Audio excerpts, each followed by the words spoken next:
This is the IBJ podcast for Tuesday, April 22nd, 2025, brought to you by Taft.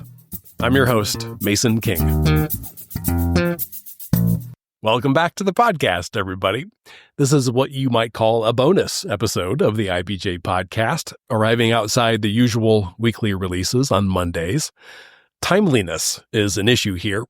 We're exploring a legal settlement related to the future of college sports that could be approved by a federal judge any day now, potentially even later today. Our guest is Pete Yonkman, president of Bloomington-based medical device giant Cook Group and its subsidiary, Cook Medical. But our subject is a proposed $2.8 billion settlement involving the Indianapolis-based NCAA and the nation's 5 largest athletic conferences. Under the settlement, former Division I athletes, going back about a decade, will be able to receive damages for lost opportunities to profit from their name, image, and likeness rights, which we now call NIL. As we've come to refer to it in everyday parlance, NIL gives athletes the ability to earn money through sponsorships, merchandise, and other promotional opportunities related to their status as athletes. But the settlement terms also lay out a framework for going forward that smashes the status quo. Under the deal, schools will be able to pay athletes directly for the use of their names, images, and likenesses as a form of revenue sharing. Schools will, in effect, share 22% of their revenue from media rights, ticket sales, and other sources with their athletes. That amount has been capped at about $20.5 million in the first year. However, athletes still will be able to receive money from other NIL sources, and that includes what we call NIL collectives, independent groups usually founded by alumni and boosters that pool money for NIL deals benefiting their school's athletes. There are rules in the settlement for what qualifies as a legitimate deal via collectives, but this element of the settlement has its skeptics. So, why is Pete Yonkman our guest? He is the founder of 2 collectives established to help Indiana University athletes benefit from NIL opportunities, Hoosiers for Good and Hoosiers Connect. He has been steeped for years in the world of NIL agreements, and he has grave concerns about the impact of the proposed settlement on college sports. He foresees a blizzard of lawsuits and a college sports landscape in which a relative handful of schools can attract top talent and compete for championships. Yonkman also suggests a framework for a solution. Here's our conversation.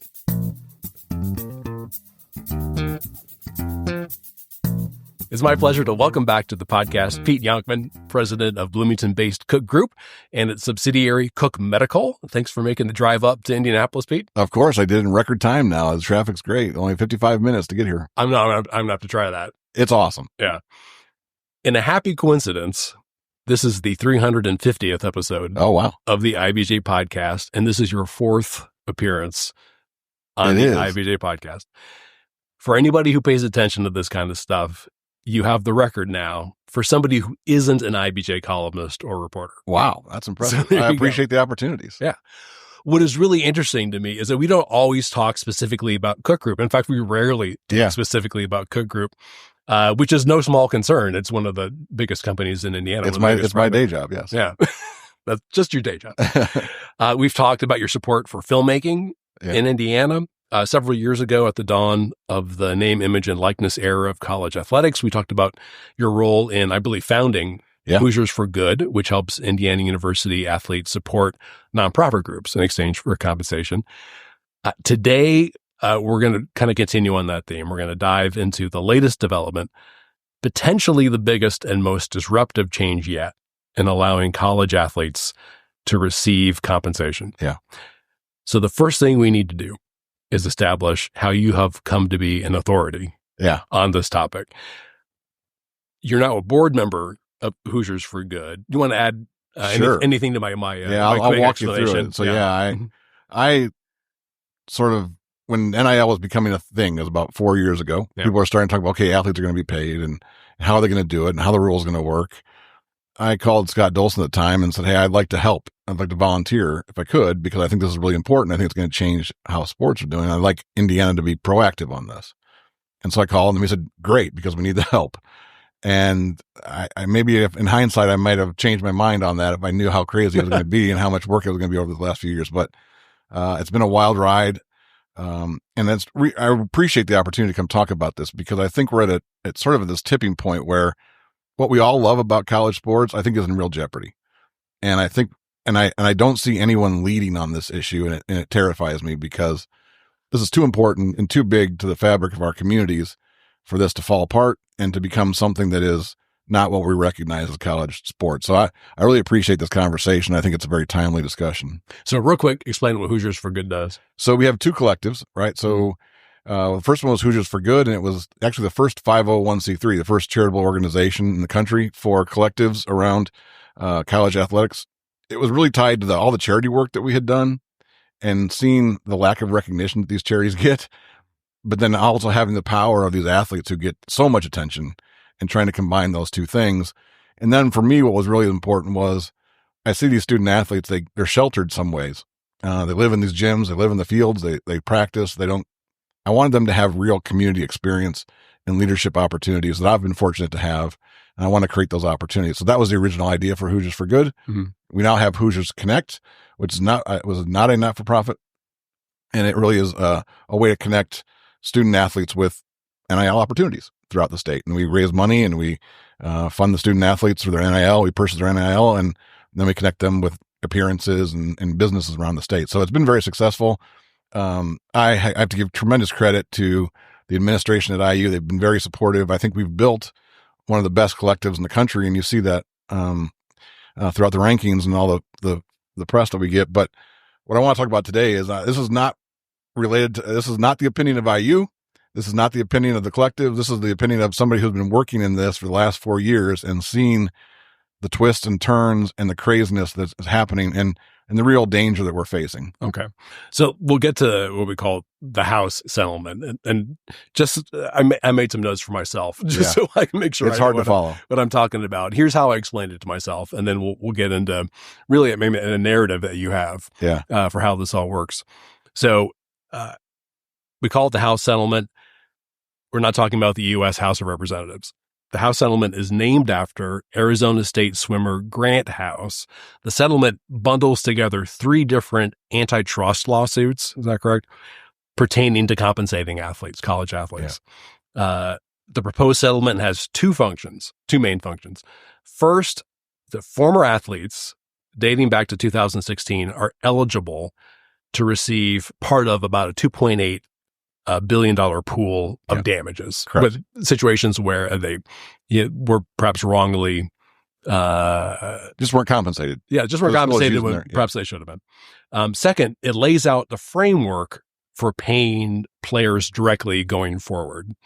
The money would come directly from the schools via media rights deals, ticket sales and sponsorships, for example. Some schools, I believe, are increasing costs to fans now. Well, it's called revenue sharing. Yeah. So the schools are capped at a certain amount. You can put up to, I think it's around $20 million into paying your athletes directly. Right. Yeah. So for schools like the big conferences like ours, the Big Ten, settlement allows them to devote up to $20.5 million to athletes. In the first year of the settlement, it could go up. It goes up every year. Yeah. Every year. Right. Spread out among the athletes of the various sports. I think football and basketball, since they're the most revenue generating sports, those athletes are likely going to get more. Correct. So one thing that is important to know, and tell me if I get this right, the current opportunities for NIL revenue would still be available. Like if I'm a volleyball player and I want to start a volleyball camp over the summer, I can still get compensated for that. Sure. Or I'm in West Lafayette and the local barbecue place, wants me to do some advertising for them. I can get compensated for that still. I'm a generational golf talent and I do some marketing for the local not-for-profit, which is something like Hoosiers for Good would do. I can still get compensated for that. That's still available. True, but with a big caveat. Okay. So that as part of the settlement, they're creating sort of what they call a database and a structure that's going to be monitored by an outside auditing firm. Every time you as an athlete want to do an NIL deal, you have to enter into this database and they're going to approve it or disapprove it based on whether they feel like it's market value of some sort. So I think it's important to maybe before we go to the House settlement, I think we should walk through some of these steps because that House settlement is kind of a culmination of where we've been. Yeah. And so can I take us back a little bit in history? Take us back to the beginning of NIL. Yeah, to the beginning of NIL. Really started around 2015, right? Mm-hmm. So some of these athletes got together and filed a lawsuit saying, hey, you're using our names and video games and images. Why aren't we getting paid? And so those lawsuits were sort of settled, but it was sort of the beginnings of the rumbling of why aren't we being compensated for all this money that's being generated in sports? Mm-hmm. And there was some interim steps taken. The NCAA, for example, put like a $5,000 stipend in place. The student athletes are going, well, this is a little bit, but this is not anywhere near what we're seeing being made. And so there were some attempts to file other lawsuits to unionize by some athletes. And so the NCAA ultimately saw a lawsuit go through. It's called the Alston case that went to the Supreme Court. And it wasn't about NIL. It was about whether or not you could restrict educational benefits for student athletes and not other athletes. So it was not an NIL case. But what was interesting on the Supreme Court said, look, the way the NCAA is operating really violates antitrust law. And they don't have the authority to do that. And what they said specifically is that in any other venue, the rules that the NCAA is putting in place would be flatly illegal. Mm-hmm. And the NCAA is not above the law, meaning not above antitrust law. You're a lawyer. I know that. Yeah. IU educated lawyer. Yeah. Tell us what antitrust means. Yeah, I think it's an important concept because it's going to play out throughout the whole discussion here. Yeah. So really what it means was put in place because businesses, once they got too big, started to kind of work together. So if you and I owned a big business and we said, hey, let's get together here and keep those prices kind of high because, if you're undercutting my price, that doesn't do us any good, right? Mm-hmm. So that was when they passed these laws saying you can't do that. That's a violation of antitrust. We agree to work together. Yeah. And instead of having a competitive business and some elements of it, we decide, well, here's where we're going to set. Yes. We're going to collude together to set these prices. Right. The other thing we could do, though, is we could collude and say, hey, some of your employees, you're taking some of my employees. I don't like that. You're paying them too much. Let's get together and set the wage rate or agree that we're not going to hire each other's employees. That's also anti-competitive and also a violation of antitrust and kind of gets into what we're talking about today. So that this concept of antitrust was a whole part of that lawsuit called the Alston case, where the court said you're not immune from antitrust laws. So that scared the NCAA. It scared everybody into saying, well, all these rules that we have in place, we don't have the authority to do anymore. So they started saying, okay, well, let's put in place an interim. They put together a commission that said, let's figure out how to pay these kids. So this interim commission got together and said, okay, we're going to allow the kids to do NIL, name, image, likeness, the things that you said, right? We're going to allow them to promote the local bar down the street or the local rib joint or, a car dealership, that kind of stuff. Mm. I talked to some people who were on that commission and they said it never occurred to them that schools would get together and form collectives to support NIL, which is astounding to me because it took the rest of the world about 30 seconds to figure that out. So, okay, real quick. Yeah. No, when you talk about collectives, now really spell that out for us. Yeah. So what happened was when the NIL, when NCAA said, yes, you can do NIL, well, it took all of us about 30 seconds to figure out, what we could do? We could get together and raise a bunch of money and then buy the NIL rights from the student athletes. And so then the competition became who's going to raise the most amount of money to buy the most amount of NIL from their student athletes. Right. So instead of me, Mason King, generational talent in golf. Yes. Having a golf camp. What actually could happen is, say, our university and boosters of the university just raise a lot of money. Yeah. And say, into a collective. We want to keep, into a collective. Yeah. Is it for profit or not for profit? So, well, the first one was not for profit. Right. That was Hoosiers for Good. Okay. Then an example of a for profit is Hoosiers Connect. Right. And then you make a deal with me, that pays me $1 million. Yeah. For name, image, and likeness. It's fairly vague. Yeah. I mean, what's the market for your name, image, and likeness? Right. You're just buying it. Yeah. Just buying it. I may not do a whole lot of work for that. No. We always require work. We have to do appearances, social media, promotion of the collective, promotion of businesses, promotion of charities. So we put real work in there. Yeah. But it's pooling all that money together from a lot of different sources. Correct. That give you, the big bag of money. Yep. Yeah. And every major school now has a collective associated with it. Does just that. Mm-hmm. They raise money from donors and buy the student athlete NIL rights. Okay. Now, what's interesting about the House settlement is they're trying to say they realize that's a challenge because you've created this race to the top, right? Who can raise the most money is going to have the best team. Well, what they're trying to say in this new settlement It's based out of a case in Texas called the House case, as you mentioned. They're trying to say, we're going to settle all these lawsuits, but at the same time, we're going to create new rules that will govern how college sports work. So in that, as they mentioned, they're going to pay some back royalties to athletes from 2016 to forward. But they also put in place these new rules. And the new rules say, okay, now you as universities can pay your athletes directly up to $20.5 million a year. The whole school. The whole school. Yeah. And you got to divide that however you think is appropriate. And there's a lot of discussion about what's appropriate and how to divide that. Then we're going to try and control this race to the top through the collectives by putting in this database that says you've got to enter your deal into a database, and somebody else, some auditing firm, is going to make a determination of whether or not it's fair market value. So, if you as the star golfer are going to make one appearance and we're going to pay you $1 million, that's probably not fair market value. It's probably more related to your ability to hit the golf ball. Well, that's in fact what has become of this system, right? So people are paying NIL rights, but it's really based on how good you're going to be as an athlete at school. And, that's the way the system works today, is that whoever can raise the most money has the ability to do that. And I said, IU has been very fortunate. They have a wonderful donor base and they've been very able to play this game. We didn't create the rules, but this system was kind of created without much forethought.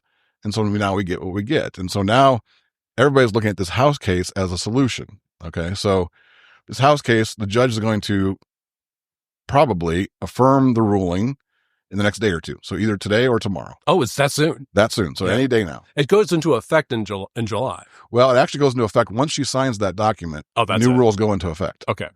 So here's the challenge and why I think this is so important. So remember we talked about antitrust law.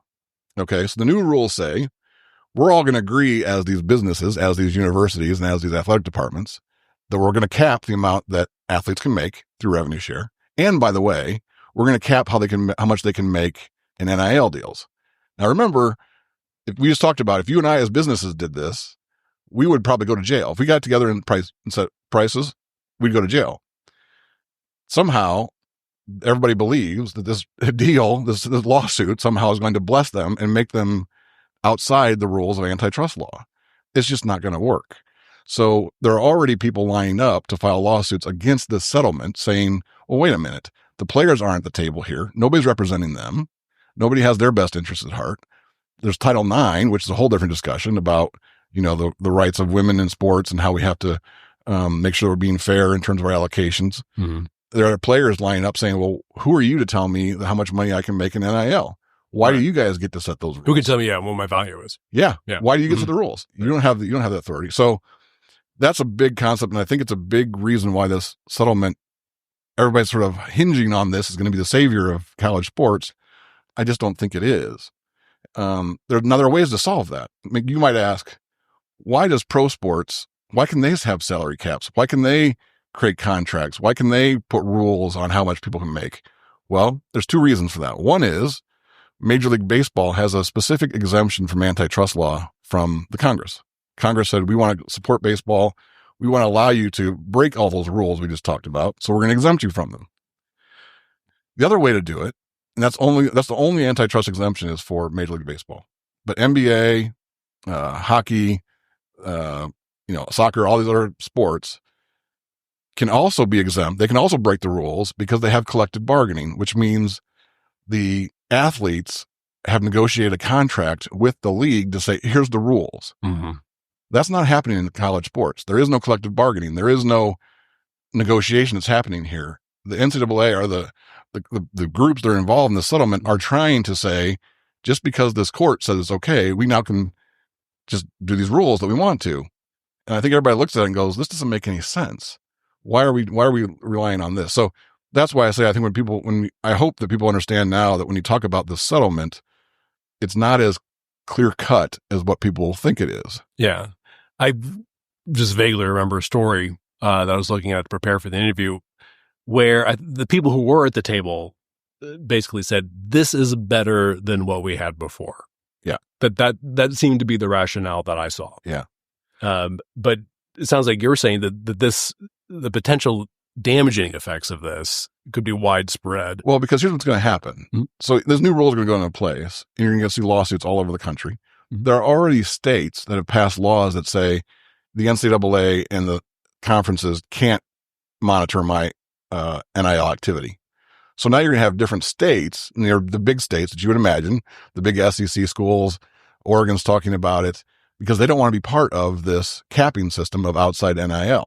Mm-hmm. So they want to say your laws don't apply to us. So now you're going to see a race from the states to try to pass laws that exempt their kids from this mechanism of capping NIL. So you're going to have schools that will have the revenue sharing that everybody's going to have, plus they're going to have no cap on the outside collectives. Whereas states that don't have those laws will have a cap, Indiana being one of them. Mm. So our student athletes would have to go through this database and be rejected or accepted, whereas somebody in an SEC school state probably wouldn't have to. They'd be able to pay what you want. So now you've got both those worlds going on, revenue sharing and collectives.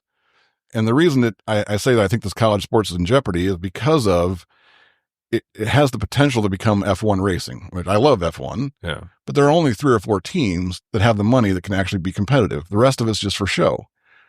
That's what's going to happen in college sports here is we're going to have 5, 6 teams in football that can compete, can raise all kinds of money, and the rest of it's for show. I think it's the same in basketball. Now, we happen to be one of those teams that's doing a very good job, but I don't think it's good for the sport. So I think we've got to find a way, and we need some leadership here for somebody to say, I'm going to take the bull by the horns here, be realistic about what's happening, and provide some real leadership. If I asked you, who out there right now is leading the way of trying to solve this problem that we all have around college sports, who would you say? Oh, boy. I think I would get in trouble if I said. Yeah, I don't know who it is, to be honest. Uh-huh. The conference commissioners have a voice there. NCAA has some voice in it. Where are the college presidents in all of this? Yeah. I think somebody needs to step up and say, we need to really tackle these issues head on and get some sense in all of this, because if we don't, what we're going to see is, look at IU this year, right? The basketball team has no players from last year. We're building a brand new team. Essentially, that's where you're going to get up. Every college is going to be recruiting a new team every year. There's more to that, isn't there? How does the transfer portal work into all this? Yeah, that's a big part of it. Yeah. So it's a combination of the two. It's the money and the transfer portal. So the transfer portal started back in 2017, 2018. And it was a great concept, right? I think we all felt bad for the kid who was on the basketball team who was stuck, maybe not playing the way they wanted to or playing in the position they wanted to, but they couldn't leave because they get penalized. You have to sit out a year if you transfer, and you had to be allowed to transfer, and it's hard. So this was kind of a way to ease that, allow people to transfer easily without the penalty. Well, what happened was the transfer portal came in, and all of a sudden the big money came in. So now you've got free agency every single year where every student athlete wants to go in the portal because they want to see how much money they can make. Right. So I'm a bench player. I'm a rotation player, I should say. Yeah. And I'm averaging 7 points a game, but man, I'm a great shooter. I feel like I should be making more. And so I enter the portal. I'm essentially shopping my services to any team that wants me and believes in me, and has the money bag. Yeah, has the collective that potentially can pay me more. Yeah, than I'm getting paid in my current school. Yeah, or at least my chances of playing more are going to be better. Right. You want the best. But to your point, the financial side of it is, I mean, now you're basically bidding on players. Yeah. Let me walk you through a normal transaction, right? Yeah. So let's say you're a star quarterback in high school. Mm-hmm. Well, what's really happened is that if you're a star quarterback in high school, it used to be everybody wanted you, right? Because you were the high school star. Well, now we're looking for stars that are 22, 23 who are already proven themselves in college basketball. So we want kids in the portal. We don't want kids from high school. So, okay. So let's say we find a kid in the portal who's a really good quarterback or a really good whatever. That kid goes in the portal, and that means people can contact him now. And so they contact him. The first thing they do, they have agents now. The agent calls and says, if you want my client to show up on your campus for a visit, you better be willing to put $2 or $3 million on the table. Same thing with basketball. Same thing with all the big sports. Mm-hmm. And so it becomes a negotiation of how much money do you have, and are you going to get a visit? And if you get a visit, then it becomes a negotiation between all the schools of who can afford the most money. This is fine if there are rules, right? Because pro sports, we have this. Yeah. We have free agency, but there are also contracts in place that say, you're going to be here for a period of years, and this is how much you're going to play, and this is what you're going to, the amount of years that you're under contract with us, and you can't move somewhere else. There are no contracts now, so in college sports, so they can move every year. There are kids that will enter a portal, so they want to transfer, come to a school, take money, and then the next portal, without having even played, leave somewhere else and take more money because there are no contracts that can be done. Oh, right. Yeah. Right. And so everybody's not looking at, can we enforce these contracts? But this is the disaster that you get in this moment. What we love about college sports, I think, is that we have kids who are part of the school. They love the tradition. They kind of respect what has been come in the past, and they're here for at least a couple of years. You get to know them. You get to watch them progress, and you get to watch them, see them improve. That's why we love pro sports too, I think, is because we get to see these people over and over again, and they become part of our lives. And you see if they're good this year or bad the next year. When you've got a team that changes every single year, you don't know the kids. They don't know us. They don't have a sense of the history or the tradition or really what it means. They're just there for the paycheck and the opportunity.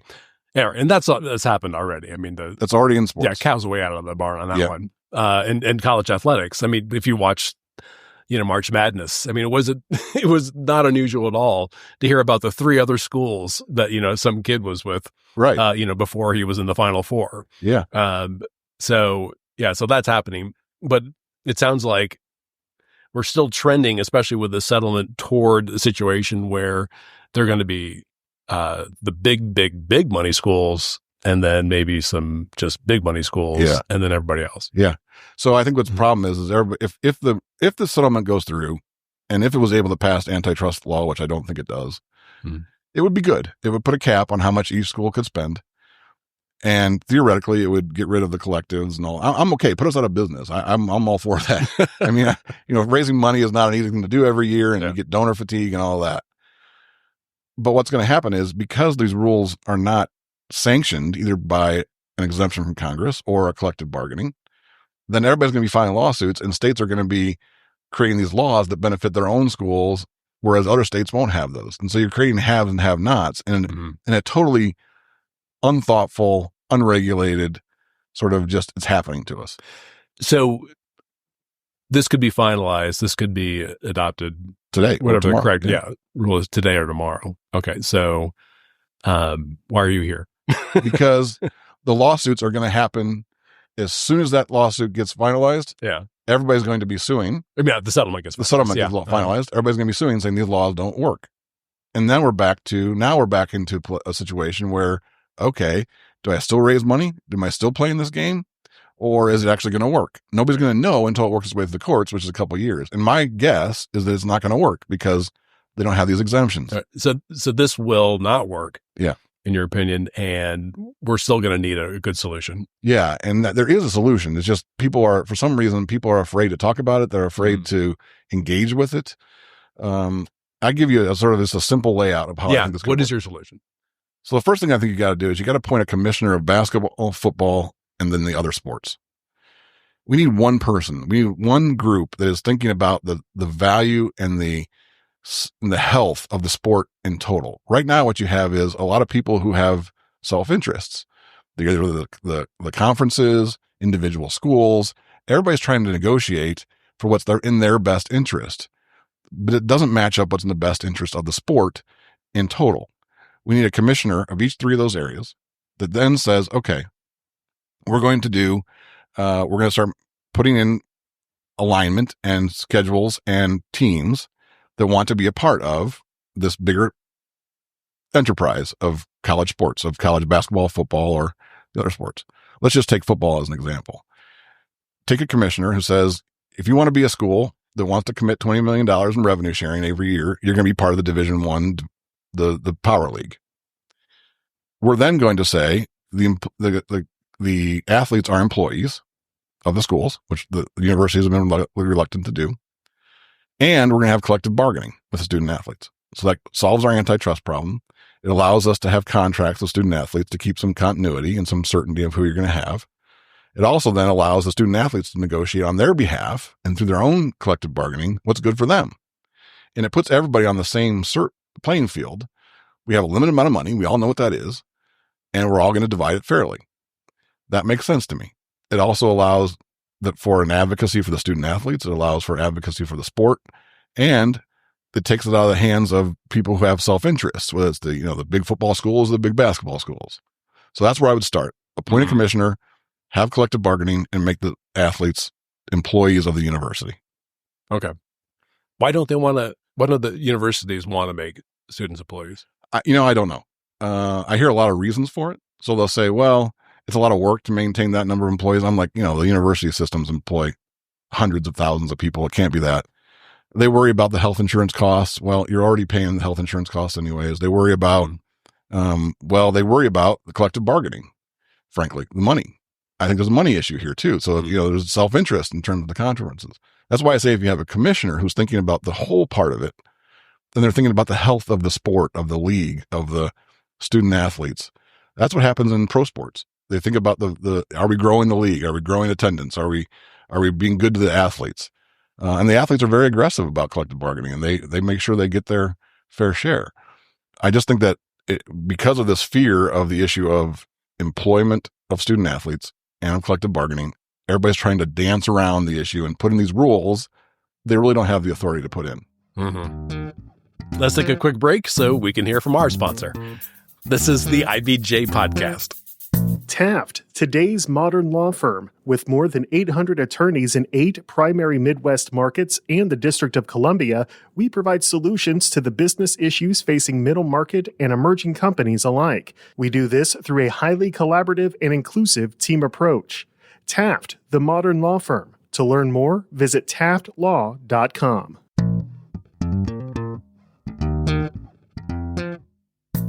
All right, we're back with our bonus edition of the IBJ Podcast and my interview with Pete Yonkman about the potential impact of the proposed $2.8 billion settlement that would allow direct payments from colleges to their athletes.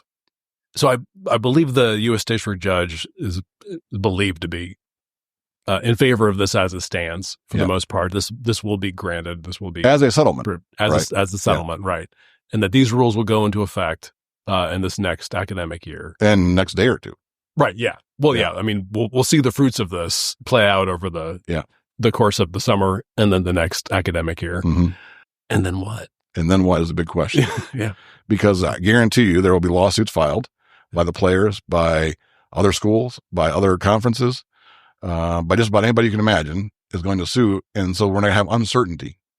So there are already schools who are saying, because of the uncertainty, we're going to continue to raise money, just like we're doing now. And then you're stuck again with, well, what do? Do I continue to raise money and we do this chase to the top? Or do we try and play by the rules? And if you play by the rules, you jeopardize your chances of being in that top tier of athletic performance. So that's why I say somebody needs to step in and say, guys, I know all these issues. We've got to get them on the table, be transparent about them, have real discussions. Right now, what's happening is they're behind closed doors. They're kind of talking to each other, trying to think up things that are going to work that I just think are not addressing the real issues.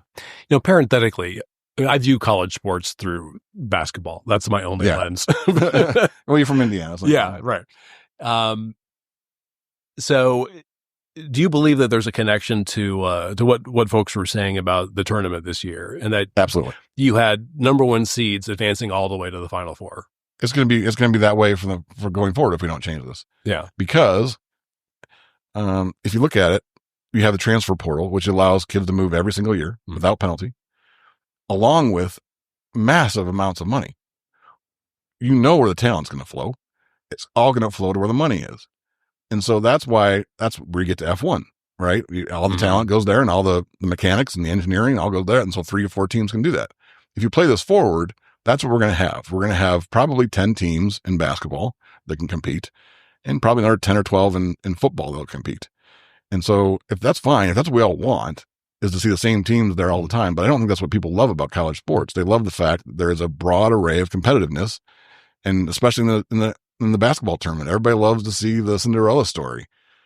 But if you're a Cinderella, how are you going to keep your players? So I'll give you another example. Yeah.